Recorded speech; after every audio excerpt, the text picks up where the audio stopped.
there folks, this is the follow-up lesson to the Easy Starter Blues solo, which I just played on the guitar just then. So we're going to be looking at a few ideas that we can add to the solo, change a few things around. Now obviously if you're playing along to 12-bar blues, you won't necessarily just be playing along to one sequence of it. You might be doing 2 or 3, so this could be looked at as a way to kind of extend the solo, but also just looking at different ideas that we can add, and I suppose up in the ante in terms of being slightly more complicated to play, but not a lot, because I want to really focus on keeping this pretty straightforward in terms of the speed and all that kind of stuff, but just sort of looking at some of the ideas behind it. Now before I go any further, I'd just like to say I got an email from a person called Gren, who was asking me for the backing track, and in that he pointed out to me that my scale diagram was the right way up, as in big strings at the top, little strings at the bottom, but that my guitar tab was traditional, which is lower notes at the bottom, higher notes at the top. And I didn't mean to cause any confusion. If that did, I apologize for that. It was just that I felt it would be a little bit kind of a step too far to start altering how guitar tab is written when that's a pretty established way of doing things. Though it does seem to be a little odd that you have like I said in the last video, you've got the high notes up at the top of the tab and the low notes at the bottom. But that is how music tends to work, and I'm sure that's probably why they did it that way. So with having said that, what we'll do this week is what we're going to actually look at is how where the sequence changes in the 12-bar blues, how we could maybe sort of reflect that a bit more in the solo. So if you remember last time, the riff, or lick, was played 4 times, twice over the, but then also over the D. And that worked absolutely fine because those notes work fine along with the D chord. But what I was thinking we could first of all think about is maybe how might we sort of change the solo to fit more with the backing track, to fit along with it. So that's one thing we're going to look at today. And also, I suppose, just adding a little bit more to it. So the first sequence in the solo that I'm going to show you today is exactly the same. The first opening lick is the same lick as we did in the first solo, which is...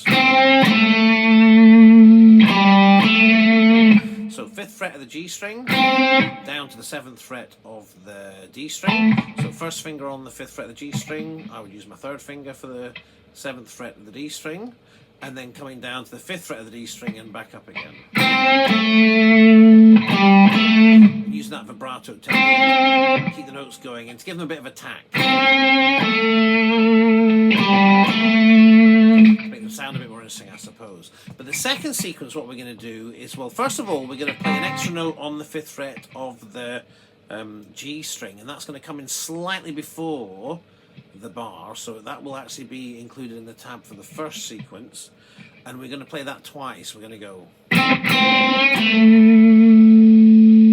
then, so one more note there in that sequence. So I'd like to say that I'm not convinced my tab is entirely accurate. I'm not an expert in tab, and especially trying to tab a swing rhythm where it's played in triplets. So if there's a discrepancy between what I'm playing and the tab, pay attention to what I'm playing, because I'm kind of winging the tab a little bit, so to speak. So that, so the first sequence, that note comes in at the beginning of the bar, but that note comes in slightly before the beginning of the second bar. And so that's held over that second bar. And the same is true of the next bar, in that that first of the 2 notes you're going to play on the 5th fret of the G string, the first note is slightly before the bar, and then the second note comes in like the first sequence. So you're playing that slightly before the first beat of the second, or so it was technically be the 3rd bar. But for our purposes, it's just basically one more note. And then instead of going 5 to 7 on the D string, we're going to go 7 on the A string, 5 on the D string, and 5 on the 7 on the D string. So it's kind of going to go.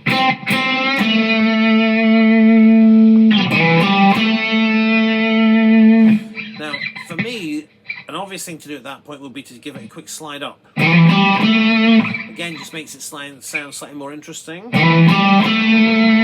I'm I'm starting my finger on the 5th fret of the A string and playing and sliding at the same time. So you can't really, it's not like you know, you're doing a slow kind of slide. It's just you're almost sliding it to be ready at the place where you want to play it. It just makes it sound slightly more interesting, I think. We'll see.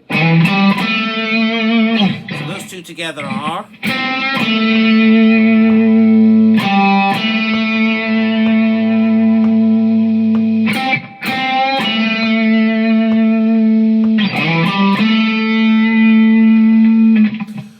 And that's over the. Now at this point in the solo, the backing track goes up to D. So I thought for this version of the solo, we would address that by repeating this, but moving it up to the 7th fret of the G string. And that is a D note. So.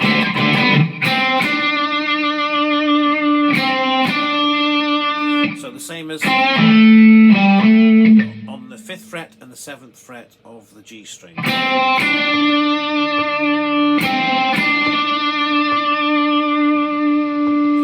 And then before we go back to the A, I'm going to chuck in another note, which is the 5th fret of the B string.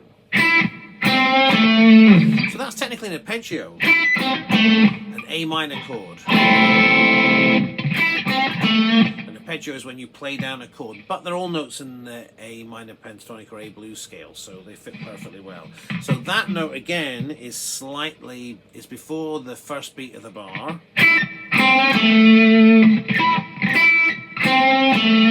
Now we could do, but what we are doing is to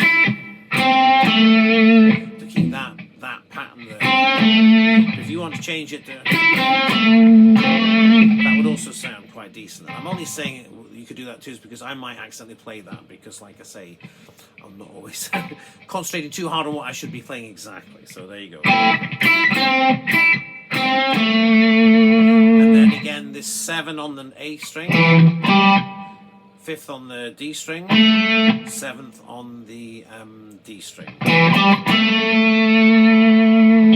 Okay, so that thing all together starts.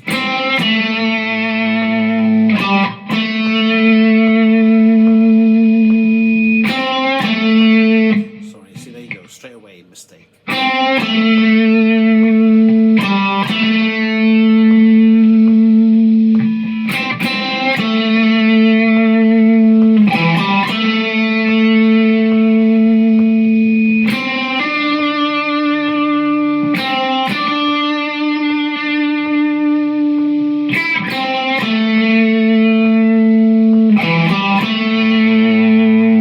So that's not that note. Lick is if you're looking at that in triplets, that's one of the triplets straight onto the next note, whereas this one would be 2 of the triplets onto the next note. So you're holding that one slightly longer. It's not gonna. It could be, but the way I'm playing it is. So you're holding that note slightly longer. Okay. And then the last part of the solo, pretty basic apart from one particular riff that might be a little bit more complicated. We're just going to take this idea that we had in the first solo and move it down an octave to... Except, sorry, no, it's the other way around. We're going to move it up first of all. And then back down. So that's just 5, 6 and 7 on the A string. So we're going from the D up to the E, passing through the D sharp or E flat. 5, 6, 7. Now that's ba ba ba, and the first 2 notes are before the beginning of the bar, and the last note is on the beginning of the bar. So 1, 2, 3, 4. 1, 2, 3, 4, just there. So that's 2 of the triplets. And then we're going to mirror that rhythm because we're going from the E back down to the D, which is what happens. The backing track goes E, D, so you got E,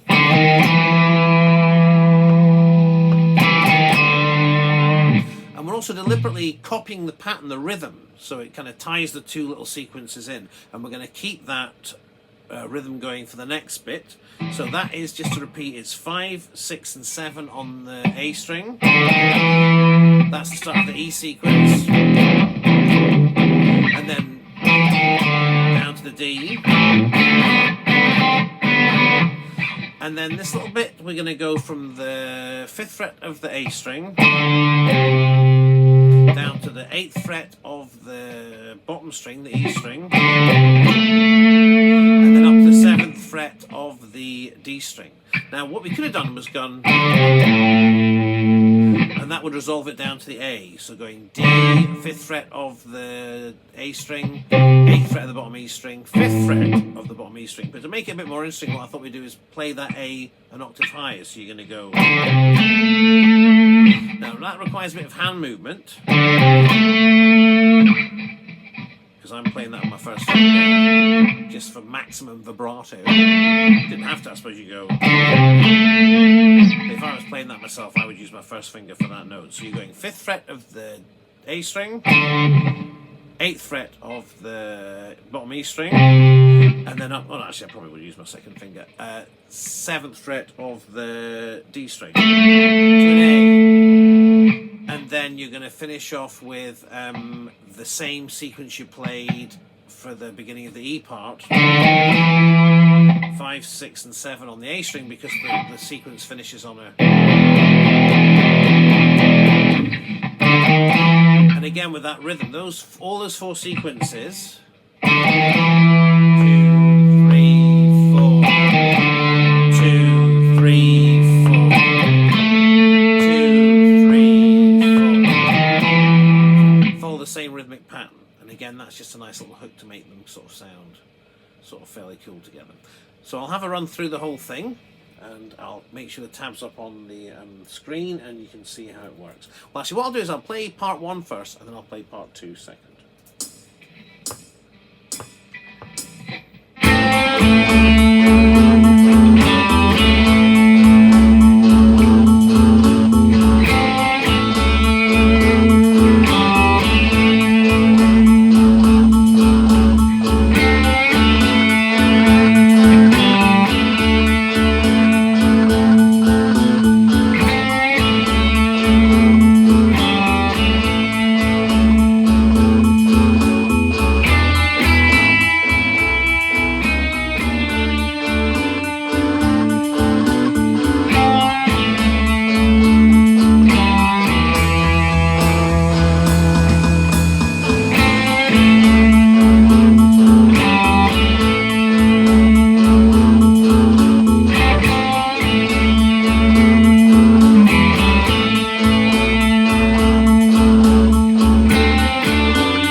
Solos fitted together. So I'm conscious I don't want to make these videos too long, and also had a hell of a time last time trying to transfer this, edit it and move it across to my folder, because my iPad was so full I basically had to delete the entire contents of my iPad to be able to do that. So next video we'll add a few more little bits, and we'll talk a little bit about how you might want to think about when you're changing up to D and E and all that kind of stuff, how that works, and also how that works in rock and heavy metal music, which can sometimes be a bit different to blues music. So with that in mind, good luck with the solo. Please feel free to comment, let me know how you're getting on, and again, if anybody else would like a copy of the backing track, just email me at my email address on the screen right now, and see you soon.